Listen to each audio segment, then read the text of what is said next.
كان يا مكان في شي دوار بعيد وسط الجبال كانت كاينه مرا كبيره في السن. يعرفوها الناس غير بلا خنوشه.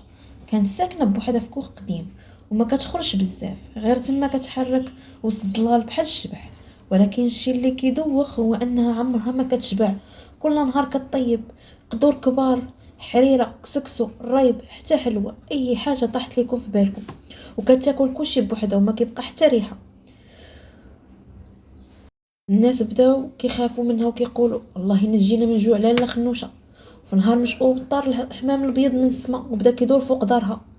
هديلو كان غريب بحال نوح الموتى، ومن داك النهار الجده ما بقات كتخرج حتى من الشجم، ما كتبانش.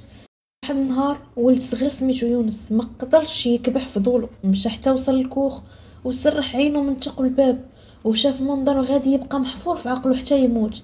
لاله خنوشه كانت جالسه في الضو، خافت وكتفتح فمها. والحمام والحمام كيدخلوا لفمها، ماشي كتاكلهم بحال الناس، كتبلعهم كاملين بلا ما تمضغ بلا ما ترمش. يونس تزحلق وطيح حجره، سمعاتو الجده، خرجت كتجري، ولكن لقاها غير ريح برد، وما بان ليه حتى اثر. غير الحمام بقى داير فوق السطح، وهديلو كيزيد يتقلقل بحال شي نحيب. الناس ما تصدقوش القصه ديال يونس، وقالوا راه كيخلط الخير بالحكايات. ولكن من داك النهار ما بقاتش شي حمامه كتحط في الدوار، وكل واحد كيشبع بزاف كيبدا يحلم بالكوخ وبصوت كيقول زيد، ما تشبعش غير زيد.